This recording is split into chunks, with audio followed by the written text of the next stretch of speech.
When I think about the goodness and how he kept me all the way through, even when my voice would leave, you know, and I never thought I would make it this far.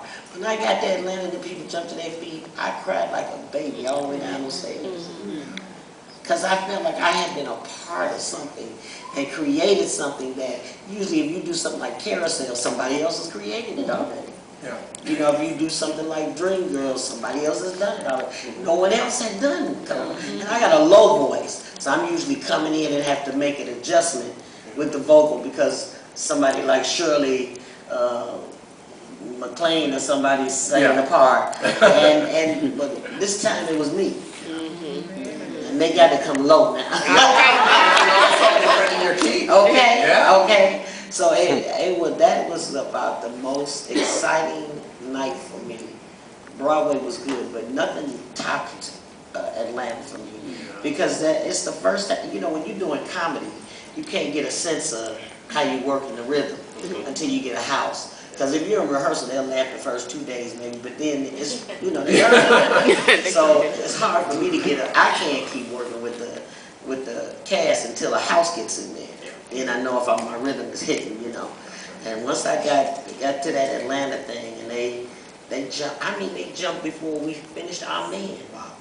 I mean, it was electrifying. My chills were all over my body because I had never been part of anything that people enjoyed it so much. Yeah. It'd be surprising, challenging about the show. Jeez, that was surprising as the audience. Yeah. I agree with that. Challenging. Well, so I mean, with Celie, you know, life in the bed roses for her. So it's a lot physically on body wise, mentally. But you know, like I said in the beginning, and Miss Alicia said, it is a ministry, and I realize that she's touching so many people in the audience.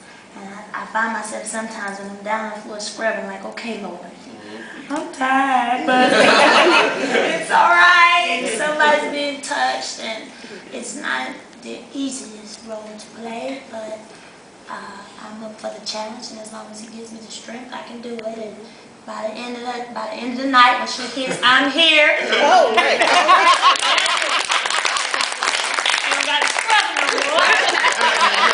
She's all right. So, you know, it's ministry, and it takes a lot out of us. So I think we have fun. Oh, and can you talk about, you guys age so much in the show.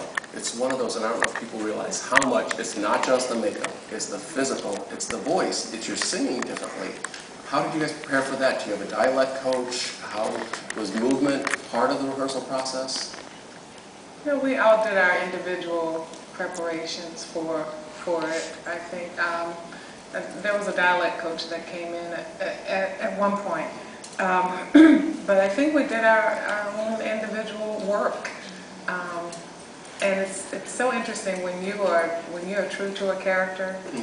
You can age with that character without much thought. It just happens. Yeah, Gary told me I was getting too old.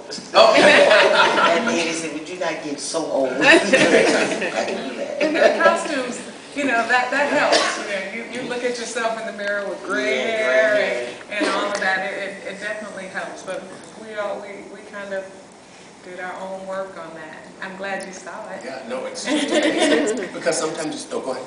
Oh, and I was just raised around the whole, I always hung around the older mothers that are so cool still to this day. So I think that's how I picked up on my little oldness. Because for me, as you start aging, oh, now here's this woman in my life, and here's this man in my life, then I start seeing it seems like that's where you approached it also. Definitely. And you know, there's always that auntie who just, you know, like you should, wants the little young boy. Just laugh a little too loud. We'll talk after. Kind of think about that auntie. And who did the choreography for the show? Because there's some wonderful dance in the show. Yeah. Can you tell them, for folks that don't know Donald Byrd, I mean, he's done so much.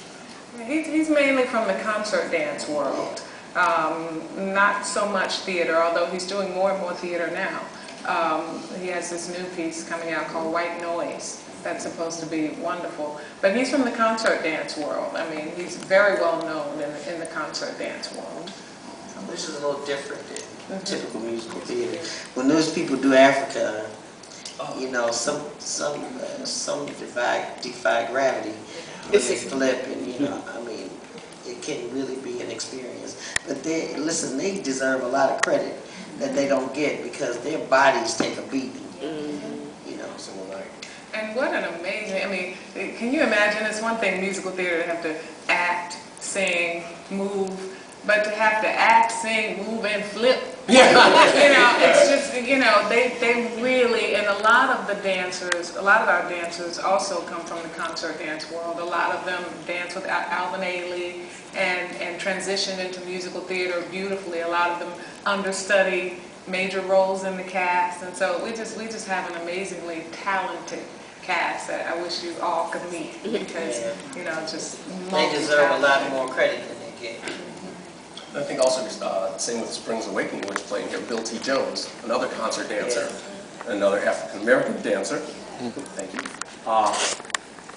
has brought that to life in a completely different way too, as you seem to see this going on, because we don't have that many shows that are authentically using the African-American experience as opposed to, oh, let's just put that on. Yes. And you never felt that in the show. I have a couple questions from the audience, because we're running a little out of time, and I'm going to try to read this without my glasses if I can. Don't pass it over. Oh, this is a great one. Please tell us what you learned outside of acting and singing that helped you become a good performer. That's always a great one, because I'm always a big believer in liberal arts, that students should learn everything about everything, not just singing and dancing. So what did you learn from the outside of acting and singing that helped you become a good performer?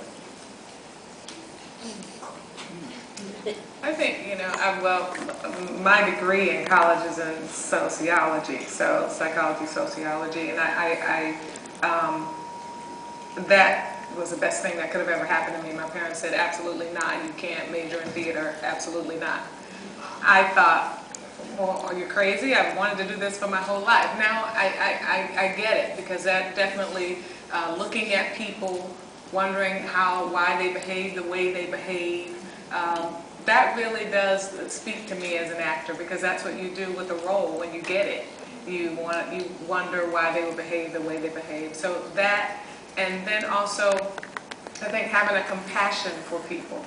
I think when you have a certain compassion for people and you have a certain spirituality, you want to really represent that person well. You love that person, even the bad guy. I'm always told that you can never play somebody that you think is bad. You have to see the good in them, even if they're the villain. And so I'm able to do that as a person. I'm able to see the good in everybody, and that then influences the parts that I play.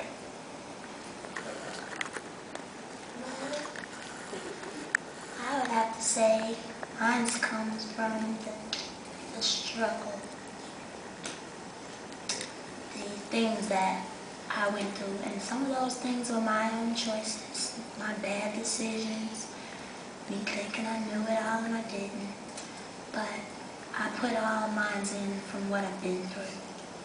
That's how I come up with Miss Celia. I put it all in that, like things that I've been through. So I didn't graduate from high school, dropped out in 9th grade, and had a child at a very young age, and those were my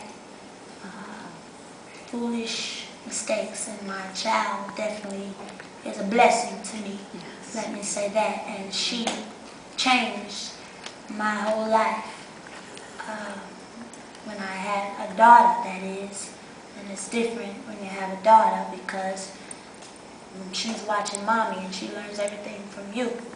So I would have to say from my trials and the things that I've been through is what makes me best at what I do today.